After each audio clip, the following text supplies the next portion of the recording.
Hi, welcome to What's the Word? I'm your host, Jaime McFaden, and I'm so excited to have you here.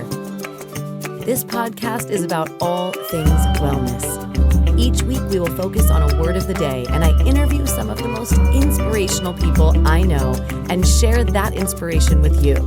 Join me, let's learn together on What's the Word. This is the place where I belong.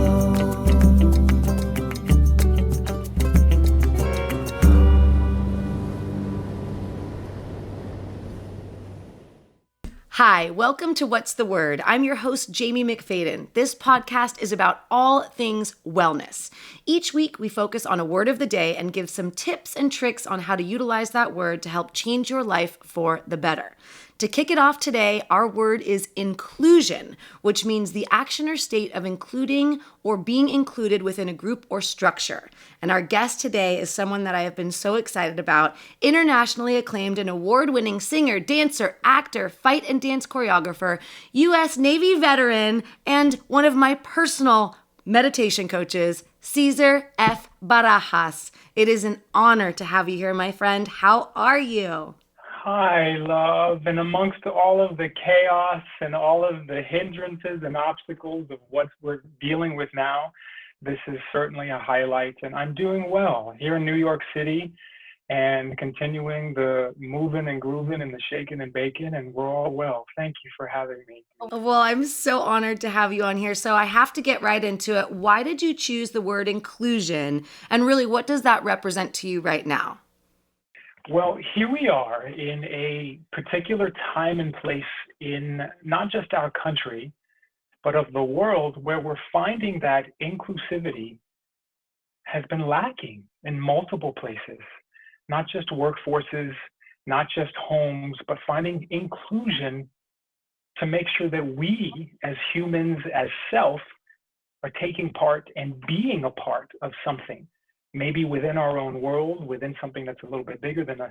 But now is not the time to strong arm and push someone away. Inclusion is so desperately needed. And it's when we bring that inclusion into our mindsets and our way of living that we're going to find ourselves being able to heal really from a lot of different things. I love that. And now you just brought something up that I know you have worked on, and remind me the name of it, but the Veteran Yoga Project. I am a proud ambassador and master teacher for the Veterans Yoga Project. I, as you know, am a 7-year Navy veteran, was officially diagnosed with anxiety and depression and post-traumatic stress, non-combat related, but I have had struggles my whole life of being a part of something. Mm-hmm. My social anxieties, my depression will then put me in a place where the monkey mind, the deep, dark, self-sabotaging thoughts start to creep into my mind and tell me that I'm not good enough, I can't be a part of something. And it's through the support of organizations like the Veterans Yoga Project, friends and family like Jaime McFaden, that have really given me the insight for the first time in my life to feel like I am worthy enough to be included in the circle of Jaime McFaden's friends, within the realm of where we are as fitness professionals, as wellness mentors and advocates. But it really is a testament to supportive organizations that are out there. So regardless of what people are going through, please know that you are never, ever, ever alone, and that you are seen, you are heard, you are loved, and you are included in whatever you decide to do, regardless of your shape, color, feel, who you love, all of that. Right. And you really, Ceasar, what I have always felt so inspired by with you is every time I meditate with you, every time I practice yoga with you, through any of the apps and platforms that you're on, I do feel that love. It really translates through and that energy shines. And to hear you say and be honest and transparent saying, that you have struggled with anxiety and depression. I have struggled with anxiety and depression myself, which for anyone that's listening or watching right now, I want myself as well as you to remind that it is so true. We aren't ever alone. And the more that we can take this time to heal our internal struggles, our internal wounds, and then radiate that energy out, it just seems like that's going to help our whole world to be more inclusive in every which way. So is there some tips that you can share that maybe you've learned along the way about how yourself, you kind of, you felt this anxiety, depression, which, as we all know, it's not like it just goes away and never comes back. Wouldn't that be amazing? But some tips that maybe you can share to someone listening that maybe is going, I've been feeling alone. I've been feeling anxiety, depression. How do you even start to make that step? Absolutely.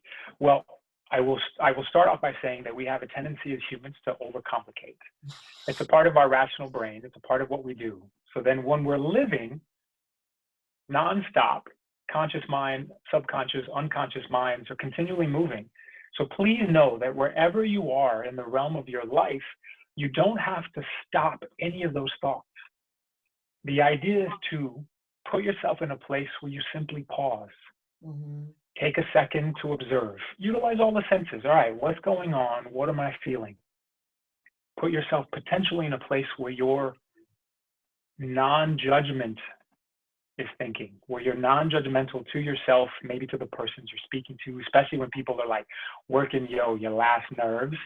Non-judgment. We don't understand what they're going through, what their needs, wants, and desires are. So that puts you in a place where you can mindfully then decide to respond.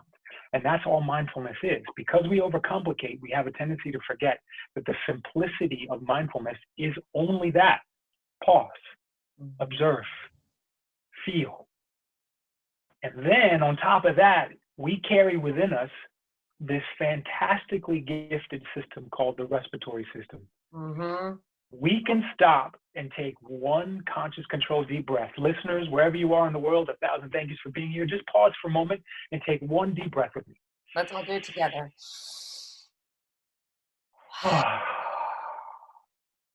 And that one breath, that's meditation. That's mindfulness. That right there is already then physiologically putting you in a scientifically proven base where your parasympathetic nervous system is starting to calm down. You're increasing clarity, you're increasing confidence, you're improving focus, and all of that with that one breath. Now imagine 5 breaths. Mm-hmm. Imagine 10, imagine 15 minutes.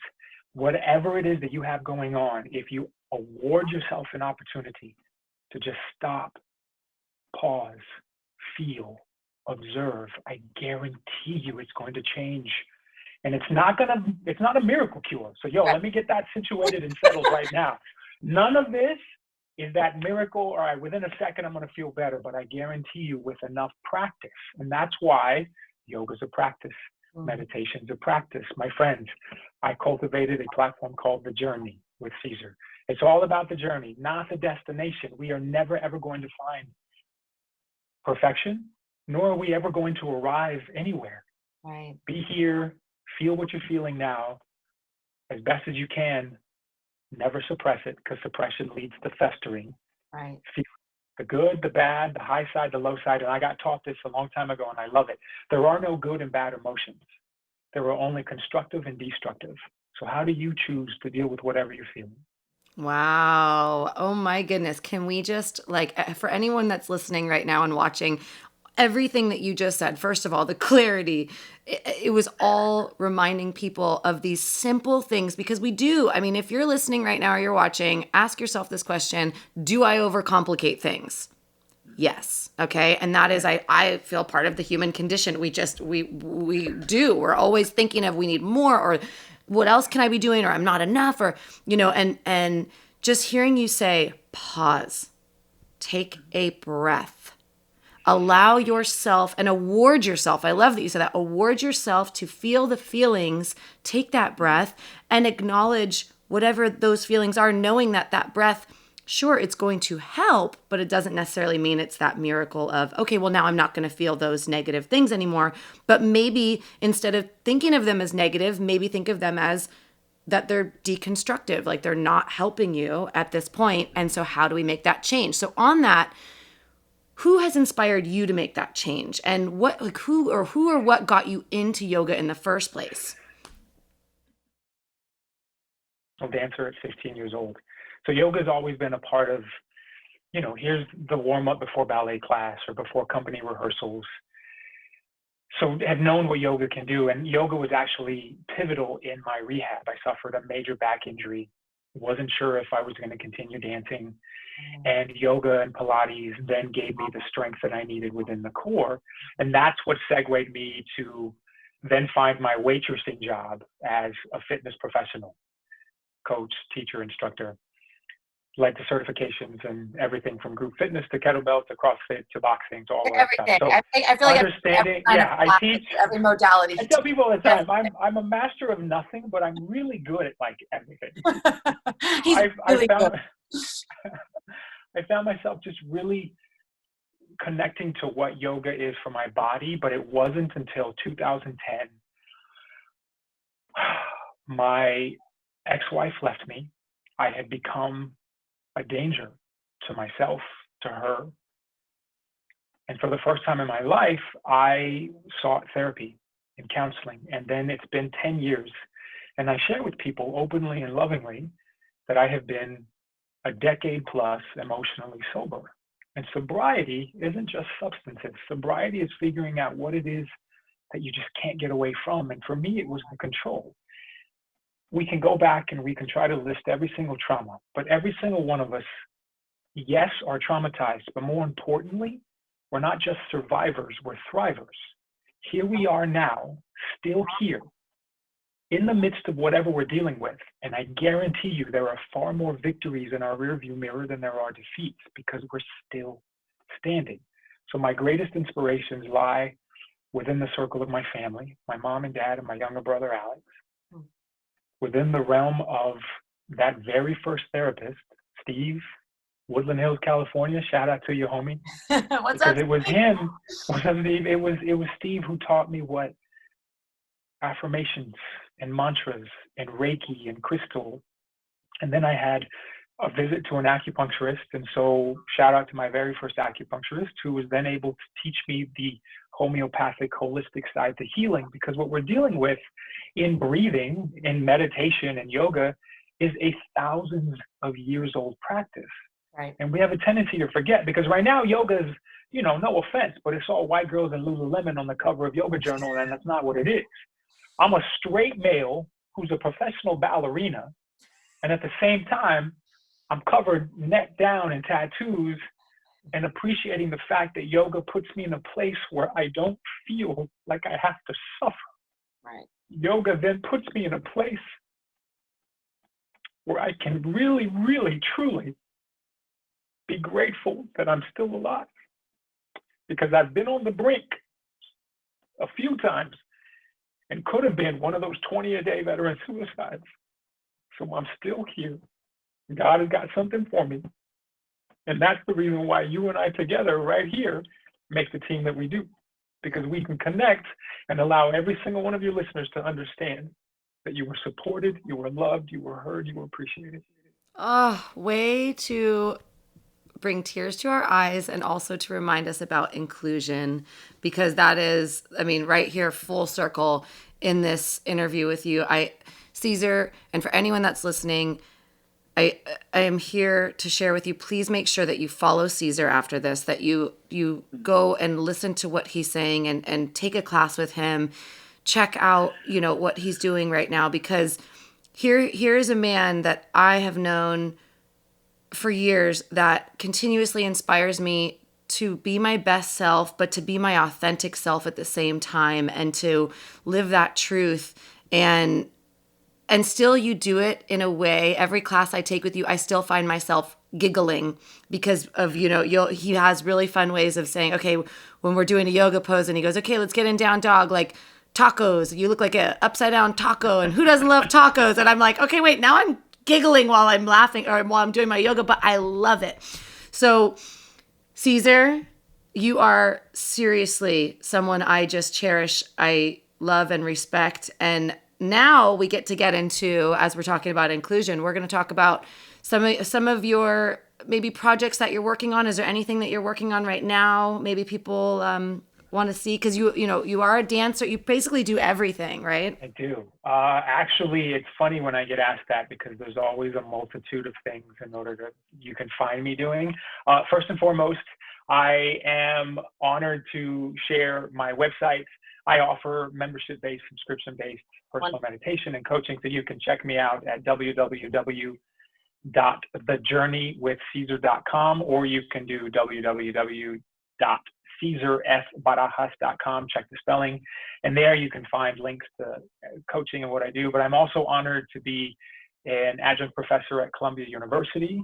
So I teach meditation and mindfulness at the Teachers College, hoping to instill in our educational administrators the power of meditation and what taking a deep breath, especially now with people going back to school and whatnot. I'm available class-wise on Apptive, audio-based fitness. You can find me on NeoU, where The Journey with Caesar is exclusively available. You can find me on Journey Live meditation app, as well as Round Glass meditation app. Again, multiple things. And on the performer side, I have a multitude of television, film, Broadway regional stage credits. So please, my friends, wherever you are in the world, support the performing arts. Without arts, music, and that kind of education, we are not as well-rounded as we think. So continue to support live theater, continue to support Netflix and Hulu and all of that stuff. Right. Those are all my friends. Yes. So with that being said, again, a multitude of ways to find me. And on any of my social media handles, you can reach out at Ceasar F Barajas. And I absolutely love hearing from people. So yes. I love to chat and like, yo, what's up? As well. So. I do. I love hearing from folks all over the world. I think it's one of the greatest gifts that with what Jamie, you and I do is we're all connected. So here we are in this virtual world, both coasts, but at the same time, we're all still here. And that's, my friends, inclusion. Inclusion. How's that for a rounded wrap around? And now we get to do the quick round, our speed round. Are you ready for this? Yes. Okay. All right. Pizza or tacos? Go. Tacos. Duh. Least favorite exercise? Burpees. Go-to karaoke song? Celebrate good times. Come on. Woo! What's your spirit animal? Hedgehog. That's my Patronus in the Harry Potter world. Love it. If you could have any superpower, what would that be? I tell people all the time to speak any language, to understand and speak any language anywhere in the world, so that way I can communicate with everyone. Love it. Do you have a favorite celebrity moment? Because I know you've performed a lot all over. I've literally worked with Oscar winners, Grammy winners, Tony winners, Emmy winners. I guess my favorite one would be meeting the great Rita Moreno. I was doing a West Side Story, and she's high Latinx superstar, amazingly gorgeous and wonderful. So meeting and working with Rita Moreno. Amazing. One skill you'd love to learn? Levitation. Wow. You think you could do it? Yes. I'm working on it. I've been working on it. I do think you can. Okay, and last but not least, favorite ice cream? Ben & Jerry's non-dairy 7-layer coconut cake. Ooh, I'm going to have to try that one. Yes. Caesar, to everyone that's listening, I am certain that you are inspired right now. I am certain that you are feeling the love that Caesar has brought to us today. I know I am. Thank you for sharing your breath. Thank you for sharing your love, your time. I cannot wait until I can see you one of these days and actually give you a real hug. But for the meantime, here we go.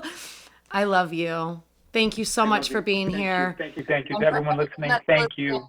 Yeah, thank you. This is What's the Word, where, every week I will be interviewing someone who inspires me so that we can share the inspiration and love. So that is it for our show today. Thank you, Caesar. Thank you for joining me here at What's the Word. Follow us on social media with the links on the screen, and don't forget to like and share with your friend. Your support helps us grow and continue to make inspirational content. See you next time on What's the Word.